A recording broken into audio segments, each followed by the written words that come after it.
Hello दोस्तों, आज BSc first year के हम फर्स्ट पेपर के सलूशन लेके आए हैं। ये पार्ट 2 है। इससे पहले एक वीडियो बना चुके हैं।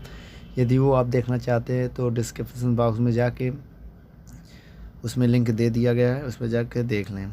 चलिए बच्चों, 33 नंबर क्वेश्चन क्या कह रहा है, इनमें से कौन सा एक तो घूमती वस्तु अजड़ती फ्रेम होती है जिसमें अपना एक त्वरण होता है बेटा। ये ऑप्शन नंबर सी है, आपके स्क्रीन पर दिया हुआ, आप इसको देख लें।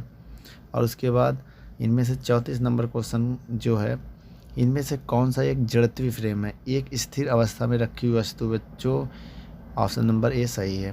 आइए बच्चों 35 नंबर क्वेश्चन देखते हैं। इनमें से एक रॉकेट 150 मीटर पर सेकंड स्क्वायर के त्वरण से त्वरित है, तो इसका फ्रेम क्या होगा। तो बेटा इसका फ्रेम जड़त्वीय होगा। ऑप्शन नंबर ए आपका सही है। 36 नंबर, किसी प्रक्षेप के अन्य प्रक्षेप की गति की दिशाएं कैसी दिखाई देती है, एकदम सीधी रेखीय गति दिखाई देती है। बच्चों इनमें से कौन सा एक आभासी छद्म बल है। तो बच्चों इसमें से अब केंद्रीय बल है, आप अपने स्क्रीन पर देख लें। इस वजह से बच्चों ये ऑप्शन नंबर आपका डी सही होगा, क्योंकि अब केंद्र बल हमेशा आभासी बल होता है। विल्सन मार्ले के प्रयोग से पहले यह माना जाता था कि तारे, सूर्य और पृथ्वी इत्यादि किसी माध्यम में स्थित हैं तथा सापेक्ष गति कर रहे हैं। बताइए कि माध्यम के रूप में किसकी कल्पना की जाती थी। तो बच्चों इसका आंसर है ईथर। आइए 39 नंबर क्वेश्चन के बारे में देखते हैं। माइकलसन मार्ले प्रयोग के अनुसार पृथ्वी पर खड़ा कोई दर्शक पृथ्वी से सूर्य की ओर गति करने की स्थिति में प्रकाश की चाल सी के बराबर अनुभव करता है। बच्चों ऑप्शन नंबर सी आपका सही है। माइकलसन मार्ले प्रयोग के अनुसार, तो इसमें से आपका ऑप्शन नंबर ए सही है, क्योंकि प्रकाश का वेग सी नियतांक है, यह किसी भी संदर्भ फ्रेम के सापेक्ष गति प्रदर्शित नहीं करता। बच्चों विरामावस्था में स्थिर स्रोत द्वारा उत्सर्जित प्रकाश का वेग सी है। माना कि स्रोत दर्शक से v वेग से दूर हो रहा है, तो बताइए प्रकाश का वेग कितना होगा। तो यहाँ पर जो v वेग है वो नगण्य माना जाएगा प्रकाश की चाल की कंपेयर में। इस वजह से यहाँ ऑप्शन नंबर आपका ए सही होगा। यदि 42 नंबर क्वेश्चन में देखिए बच्चों, यदि सी निर्वात में प्रकाश की चाल है तो किसी कण का महत्तम संभावित चाल होगी प्रकाश के बराबर, मतलब प्रकाश की चाल के बराबर, मतलब सी के बराबर। Option number C. आइए बच्चों 43 नंबर क्वेश्चन हम देखते हैं। इस स्थिर दर्शक को एक समान गति से गतिशील घड़ी कैसी प्रतीत होगी। बच्चों स्वस्थ प्रतीत होगी। इस वजह से आपका ऑप्शन नंबर भी सही होगा। बच्चों चलिए आगे देखते हैं। बच्चों कोई स्थिर घड़ी किसी गतिशील दर्शक को स्वस्थ प्रतीत होगी, इसका ऑप्शन नंबर बी सही है आपका। आइए बच्चों 45 नंबर क्वेश्चन को पढ़ते हैं। थीटा कोण झुकाव वाले नत समतल पर m द्रव्यमान का एक गुटका रख दिया जाता है। संपूर्ण निकाय को क्षैतिज दिशा में त्वरित किया जाता है, जिससे गुटका नत समतल तल पर फिसलता नहीं है। नत समतल द्वारा गुटके पर लगा बल होगा। बच्चों आपके स्क्रीन पर एक क्वेश्चन या डायग्राम दिया गया है, आप इसको देखिए। जो नीचे की तरफ बल कार्य करता है उसे गुरुत्वीय बल कहते हैं, जिसे mg से लिखते हैं बच्चों। और इसके जस्ट तल के नीचे जो बल कार्य करता है उसे बोलते हैं mg cos थीटा। ये नत समतल द्वारा गुटके पर लगाया गया बल होता है। इसी वजह से आपका ऑप्शन नंबर डी सही है। आइए बच्चों क्वेश्चन नंबर हम 46 देखते हैं। किसी गतिशील फ्रेम में वस्तु का द्रव्यमान क्या कहलाता है। बच्चों सापेक्ष द्रव्यमान कहलाता है। इस वजह से आपका ऑप्शन नंबर बी सही है। आइए बच्चों क्वेश्चन नंबर 47 देखते हैं। यदि किसी वस्तु का स्थिर अवस्था में चिर संबंध द्वारा m नॉट हो तो v वेग से गतिशील होने पर उसका सापेक्ष वेग कितना होगा। बच्चों आपका ऑप्शन नंबर बी सही होगा। आइए इसके लिए स्क्रीन पर एक हम आपको डेरिवेशन दिखाते हैं। ये होता है, आप इसको फ़िलहाल याद कर लें। चलिए बच्चों आइए बच्चों आगे देखते हैं हम आगे क्या कह रहा है। क्वेश्चन नंबर 48, फोटोन का स्थिर अवस्था में द्रव्यमान क्या होता है। ये बेटा द्रव्यमान शून्य होता है। क्यों? क्योंकि आपके स्क्रीन पर एक डेरिवेशन दिया है, आप देख लें। जब प्रोटॉन स्थिर होता है तब सी जो है वी के बराबर हो जाता है, और m बराबर ये फार्मूला होता है जो आगे हम देख चुके हैं। स्थिर अवस्था में द्रव्यमान जो होता है m नॉट होता है। अगर ये वैल्यू हम यहाँ रखें, चाहे c की वैल्यू रखो या v की वैल्यू रखो, कट के 1 हो जाएगा। 1 से 1 जब घटाएंगे तो आएगा 0। तो 0 में अगर m की वैल्यू मतलब m का मल्टीप्लाई करेंगे तो 0 आएगा। तो इस कारण ये m नॉट 0 होता है बच्चों। आइए ऑप्शन नंबर सी सही है। आइए 49 नंबर में क्या कह रहा है बच्चों। 49 नंबर में कह रहा है निम्न में से कौन सा आइंस्टीन का द्रव्यमान ऊर्जा समीकरण है। बच्चों इसको आप देख ले, ये आपके स्क्रीन पर एक डेरिवेशन दिया है जो कि आपको प्रूव नहीं करना है, केवल आपको याद कर लेना है ये। तो और इस वजह से आपका ऑप्शन नंबर बी सही है। आइए बच्चों 50 नंबर क्वेश्चन देखते हैं। निम्न में से गलत कथन बताइए। बच्चों इसमें से 3 सही अब 1 गलत है। तो 3 स्टार्ट की जो है वो सही है। गलत कौन सा है? फोटोन का वेग प्रकाश के वेग से भिन्न होता है, ये गलत। इस वजह से आपका ऑप्शन नंबर डी गलत है बच्चों। आप इस पर टिक लगा लें, मतलब सही है। आइए बच्चों आगे देखते हैं। किसी फ्रेम एस में वृत्त X square plus Y square बराबर ए स्क्वायर किसी दूसरे फ्रेम एस डैश से जो कि एस के सापेक्ष वी वेग से गतिशील है प्रतीत होता है। तो बच्चों ये जब जो बनाता है वो दीर्घवृत्त बनाएगा। ऑप्शन नंबर आपका ये सही है, आप इसको याद कर लें। आइए क्वेश्चन नंबर 52 में देखते हैं क्या कह रहा है। 1 मीटर लंबाई की एक छड़ी यदि प्रकाश के वेग से लंबाई की दिशा में गतिशील है तो स्थिर खड़े दर्शक को इसकी लंबाई कैसे प्रतीत होगी? शून्य प्रतीत होगी, क्योंकि प्रकाश की चाल बहुत ही तेज होती है, बहुत ही ज़्यादा होती है। इस वजह से ये लंबाई इसकी प्रतीत नहीं हो पाएगी। इस वजह से आपका क्वेश्चन नंबर सी सही है। आइए बच्चों क्वेश्चन नंबर 53 देखते हैं। किसी इलेक्ट्रॉन को किसी कोटि के वेग से गति कराना चाहिए जिससे कि उसका द्रव्यमान प्रोटॉन के विश्राम द्रव्यमान के बराबर हो जाए। तो इलेक्ट्रॉन को प्रकाश की वेग से या उसके अप्रॉक्सी लगभग बराबर वेग से गति कराना पड़ेगा। इस वजह से आपका ऑप्शन नंबर ये सही है बच्चों। चलिए बच्चों अगला क्वेश्चन देखते हैं। 24 घंटे 54 नंबर क्वेश्चन क्या कह रहा है। 24 घंटे में एक 10,000 वाट विकिरण करने वाले एंटीना से विकिरित ऊर्जा के समतुल्य द्रव्यमान कितना होगा? बच्चों इसके लिए क्या है ना, आप स्क्रीन पर देखिए। टी बराबर आपको 24 घंटा दिया है, तो इस घंटे को आप सेकंड में बदलिए। सेकंड में बदलने के लिए 60 गुणे 60 करेंगे, क्योंकि पहला जो 60 का गुणा करेंगे वो मिनट में कन्वर्ट होगा। फिर मिनट को फिर सेकंड में बदलने के लिए 60 का गुणा करेंगे। जब तीनों का मल्टीप्लाई करेंगे तो आएगा 86,400। तो और इसमें शक्ति जो दिया 10,000 वाट दिया। तो इसके लिए बच्चों आप ऊर्जा का जो फॉर्मूला यूज करेंगे W बराबर P इंटू टी। तो P और T की जब वैल्यू पुट करेंगे उनका गुणा करेंगे तो आएगा 864 इंटू 10⁶। तो इसको आप स्टैंडर्ड फॉर्म में जब बदलेंगे तो आएगा 8.64 इंटू 10⁸ किलोग्राम। तो ये आपका ऑप्शन नंबर जो है सी सही है, आप इस पर टिक लगा लें। आइए 55 नंबर क्वेश्चन को देखते हैं क्या कह रहा है। एक स्थिर प्रेक्षक को एक घड़ी जो गतिमान निर्देश फ्रेम में है तो धीमी प्रतीत होगी। बच्चों क्वेश्चन नंबर 6 पे आइए। एक त्वरित फ्रेम कैसा होता है? अजड़त्वी होता बच्चों, और इस वजह से आपका क्वेश्चन नंबर भी सही है। आइए बच्चों 57 नंबर क्वेश्चन को देखते हैं। गैलीलियो रूपांतर में समय होता है एक वेक्टर बच्चों, जो आपका बी नंबर ऑप्शन सही है। आइए 58 नंबर सवाल देखते हैं। जिन निर्देश तंत्रों में न्यूटन के पहले व दूसरे नियम लागू होते वो क्या कहलाते हैं बच्चों? वो जड़त्वी कहलाते हैं। इस वजह से आपका ऑप्शन नंबर ये सही है। आगे देखते बच्चों क्या कह रहा है। सही दो जड़त्वी फ्रेम को संबंधित करने वाले सही रूपांतरण समीकरण हैं जो है आपका ऑप्शन नंबर ए सही है, गैलीलियो समीकरण, जो कि सही संबंध को रूपांतरित करता है।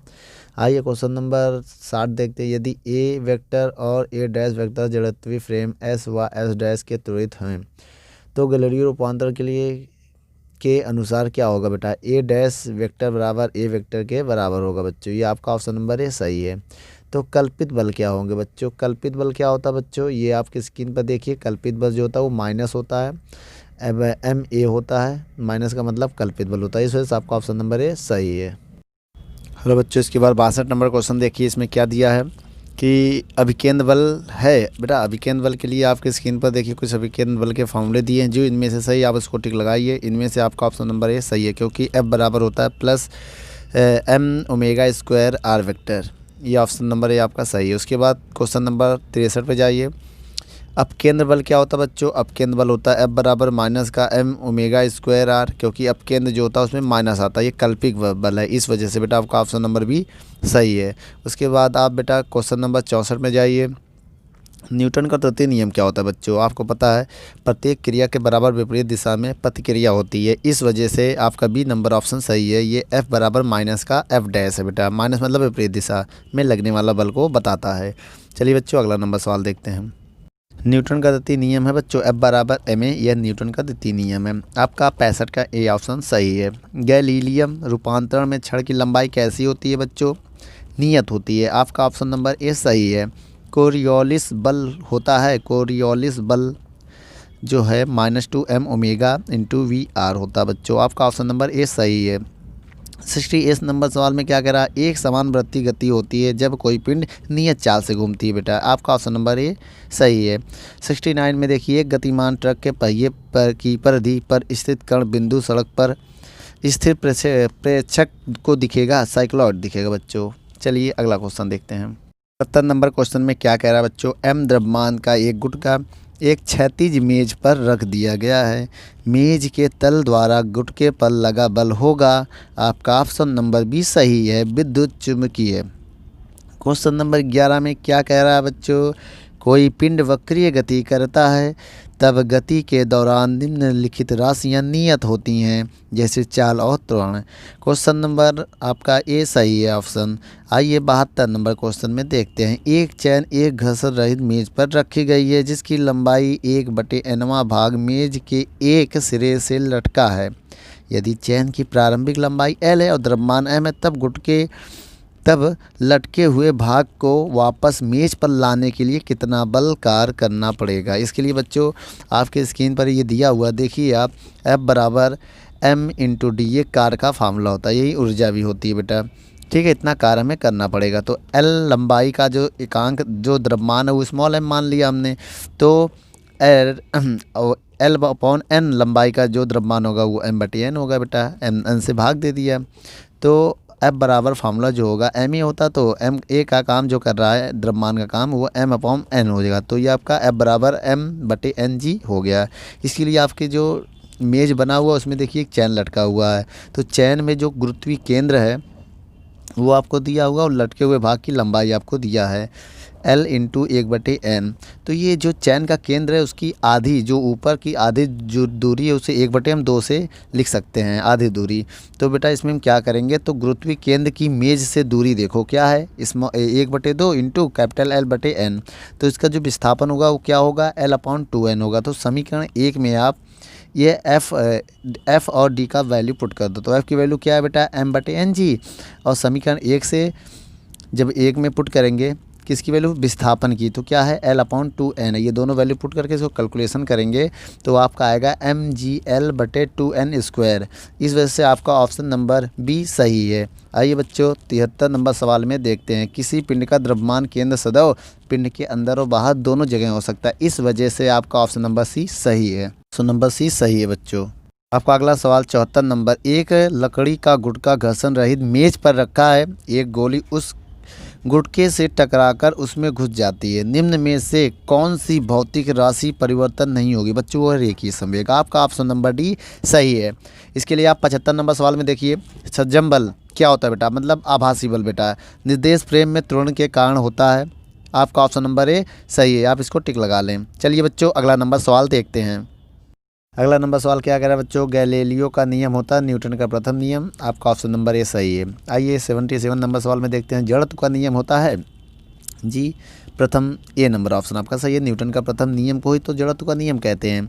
78 नंबर सवाल के लिए बेटा आपको एक रिलेशन दिया है, अपेक्षित चालों से गति करने वाले कणों के द्रव्यमान व गति के कारण संबंधित। इसका m बराबर जो होता है m0/रूट के अंदर 1 - v²/c²। इसकी एक डेरिवेशन है, आपकी स्क्रीन पर आप इसको देख लें और आपका ऑप्शन नंबर ए सही है। आइए इसके बाद देखो बेटा 79 नंबर सवाल में, एक प्रक्षेप्त से देखने पर दूसरे प्रक्षेप्त का पथ होता है सदा सरल रेखीय है। तो 80 नंबर सवाल आपका क्या कह रहा है, सरल रेखा का समीकरण कौन सा बेटा, y = mx। आपका बी नंबर ऑप्शन सही है। 81 नंबर सवाल बच्चों देखते हैं। स्थिर शक्ति देने वाला यंत्र पिंड को सरल रेखा के अनुदिश गति करता है। समय t में पिंड द्वारा चली गई दूरी निम्न फलन के बच्चों, आइए इसको देखते हैं। इसके लिए आपके स्क्रीन पर आपको F बराबर P बराबर जो है F × V दिया है, तो आप F की जगह लिख सकते हैं MA। उसके बाद आप A का मान रख सकते हैं dV/dt। उसके बाद V को पहले लिख दें। तो अब यहाँ पर क्या करें, dt को और m को P की तरफ ले आएँ, तो आपका ये आ जाएगा P/dt/m = V/dt। तो इसमें आप इसको कैलकुलेट करेंगे, इंटीग्रेशन करेंगे आप, इंटीग्रेशन t के सापेक्ष और उधर एक तरफ b के सापेक्ष करेंगे, तो इसका आंसर आ जाएगा P/m t v²। और अब क्या करेंगे बेटा, यहाँ से v का मान रख देंगे। v बराबर होता है s/t और क्वेश्चन को हटाएंगे तो प्रोपोर्शनल टू भी आ जाएगा। तो जैसे v का मान रखेंगे वैसे t प्रोपोर्शनल टू s² आएगा। अब यहाँ से s² प्रोपोर्शनल टू लिख सकते हैं t की पावर क्यूब। अब s के ऊपर से स्क्वायर हटाएंगे तो 1/2 में चला जाएगा तो 3/2 हो जाएगा। इस वजह से आपका ऑप्शन नंबर सी सही है, क्योंकि s जो है वो t की पावर 3/2 के प्रोपोर्शनल टू होता है, मतलब अनुक्रमानुपाती होता है। आपका 82 नंबर क्वेश्चन क्या कह रहा है, गति का प्रथम समीकरण संबंधित है बल से बेटा, क्योंकि प्रथम द्वितीय तृतीय तीनों बल से ही संबंधित है। इसके लिए बेटा आपका क्वेश्चन नंबर 3 जो है, सॉरी बेटा क्वेश्चन नंबर 83 जो है वो क्या कह रहा है कि जड़त्वीय निर्देश तंत्र वे होते हैं जिनमें स्वतंत्र कण गति करता है रेखीय पथ पर नियत चाल से। चलिए बेटा आपका ऑप्शन नंबर ये सही है।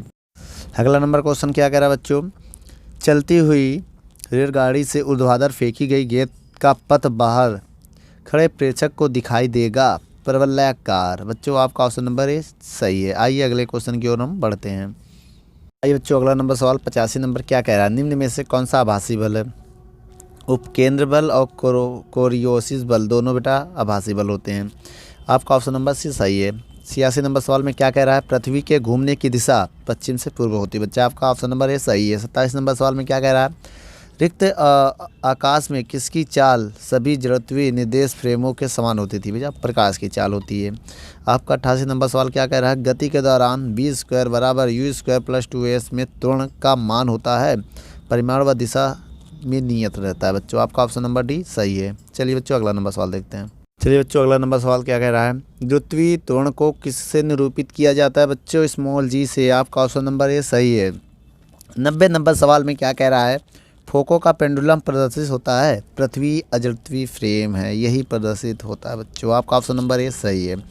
91 नंबर सवाल के लिए क्या कह रहा है बेटा, 45 के अक्षांक पर फेको के पेंडुलम का दोलन तल 90 डिग्री कितने समय में घूम जाएगा। इसके लिए बेटा आप के स्क्रीन पर देखिए एक पृथ्वी बनी है, इसमें जो 90 डिग्री जब घूमता है तो 6 घंटे का डिफरेंट होता है। ऐसे ही 4 बार घूमेगा तो फिर 24 घंटे होगी और 24 घंटे में पृथ्वी एक चक्कर लगा लेगी। तो इसमें क्या है बेटा, आपका जो टोटल समय है वो 24 घंटे है। तो एक फार्मूला है बेटा, 90 डिग्री घूमने में लगा समय जो टी बराबर होता है टी 90 डिग्री बटे कॉस डेल्टा तो लेमडा। तो आप इसमें 90 डिग्री का जो समय है वो है 6 घंटा और जो आपका कॉस लेमडा है वो 45 दिया हुआ सवाल में। तो आप 45 में रखेंगे तो आप 45 का मान होगा 1/√2 और √2 ऊपर जाएगा तो 6√2 आ जाएगा। तो आपका जो समय आएगा तो 6√2 आपका ऑप्शन नंबर सी सही है। बच्चों आइए बेटा 92 नंबर सवाल देखते हैं। इसमें क्या कह रहा है, इसके लिए भी आप अपने स्क्रीन पर देखिए, एक वृत्त के उच्चतम बिंदु वाली बाल्टी की न्यूनतम चाल का फार्मूला होता है v बराबर रूट के अंदर rg। आर की वैल्यू 1 मीटर दी है, जी का मान 9.8 मीटर पर सेकंड स्क्वायर होता है। तो अब जब ये वैल्यू रख के इसका कैलकुलेट करेंगे, इसका रूट मीन्स निकालेंगे। जिसको 9 का 3 होता है तो 9.8 का 3.13 मीटर पर सेकंड होगा। इस वजह से आपका ऑप्शन नंबर ए सही है। इसके लिए बेटा 93 नंबर सवाल में क्या करा, गुरुत्वीय आकर्षण बल का सूत्र बेटा होता है F बराबर -dv/dr। आपका ऑप्शन नंबर ए सही है, आप इस पर टिक लगा लें। आइए बच्चों अगला नंबर सवाल देखते हैं। एसआई में बल का मात्रक होता है न्यूटन। आपका ऑप्शन नंबर ए सही है। 95 में 1 न्यूटन किसके मतलब बराबर होता है। इसके लिए आप स्क्रीन पर देखिए बेटा, आपको दिया 1 न्यूटन बराबर 1 किलोग्राम मीटर पर सेकंड स्क्वायर, क्योंकि जो m का मात्रक होता है किलोग्राम और त्वरण का जो मात्रक होता है मीटर पर सेकंड स्क्वायर। इस वजह से आपका ऑप्शन नंबर इसमें ए नंबर सही है। 96 नंबर सवाल में गति का समीकरण जब मंदक कार्य करता तो मंदक में बेटा ए जो होता है वो माइनस हो जाता। तो इस वजह से आपका जो ए ऑप्शन नंबर ए सही है वो सही है। ऑप्शन नंबर ए सही है, क्योंकि जी लिखो या ए लिखो दोनों माइनस में लिखते हैं मंदक में। क्वेश्चन नंबर 97 में क्या कह रहा है, बताइए निम्न में से किसकी त्रिज्य केंद्रीय तथा विकेंद्र त्वरण कहते हैं। बेटा इसमें आपका ऑप्शन नंबर ए सही है, क्योंकि ए बराबर होता है mv²/r। ये विकेंद्र त्वरण का होता है फार्मूला। आपका ऑप्शन नंबर ए सही है। चलिए बच्चों अगला सवाल देखते हैं। अगला नंबर सवाल देखते हैं। क्या न्यूटन का प्रथम नियम द्वितीय नियम है। जी हाँ, आपका ऑप्शन नंबर ए सही है। उसके बाद 99 वाला सवाल आप देखिए, मोड़ पर एक पटरी की वक्रता त्रिज्या 800 मीटर है तथा दोनों पटरियों के बीच की दूरी 1.5 मीटर है। बाहर वाली पटरी को भीतर सापेक्ष कितना ऊंचा रखा जाए कि रेलगाड़ी 20 किलोमीटर प्रति घंटा की चाल से मोड़ को पार कर दे। इसके लिए बेटा आपके स्क्रीन पर देखिए ये आपका जो डायग्राम बना है इसमें मान लिया इनके पटरियों के बीच की दूरी L है, तो मान लीजिए इसको H ऊंचाई पर रखा जाए। अगर H ऊंचाई पर रखा जाए तो इनके बीच का जो कोण है वो थीटा है। इसमें H बराबर होगा, फार्मूला जो है H बराबर L/V²/RG। ये आप फार्मूला लगाइएगा, यहाँ आप वैल्यू पुट करिएगा। जैसे पहले हम L की वैल्यू पुट करेंगे तो 1.5 आएगा, और V की जो वैल्यू है 50/9 का होल स्क्वायर रख देंगे, और बेटा R का 800, G का वैल्यू 9.8। जब इनको हम सॉल्व करेंगे बेटा, सॉल्व करके H की वैल्यू निकालेंगे तो आएगा बेटा 0.006 मीटर। इसको अब सेंटीमीटर में बदलेंगे, 100 से गुणा करेंगे तो 100 से गुणा करने पर इसका आंसर आएगा 0.6 सेंटीमीटर। यहाँ पर हमारा ये क्वेश्चन कंप्लीट हुआ। ऑप्शन नंबर यहाँ पर ए सही है। 100 नंबर सवाल में कह रहा है, वृत्त के उच्चतम बिंदु पर यदि वस्तु की चाल रूट के अंदर RG से कम हो जाए तब डोरी ढीली पड़ जाएगी और वस्तु आगे वृत्तीय गति नहीं कर पाएगा। इस वजह से ऑप्शन नंबर ए सही है। चलिए बच्चों, धन्यवाद। अगर हमारा वीडियो आपको अच्छे लगे तो आप इसको सब्सक्राइब, शेयर और लाइक करिएगा। धन्यवाद बच्चों।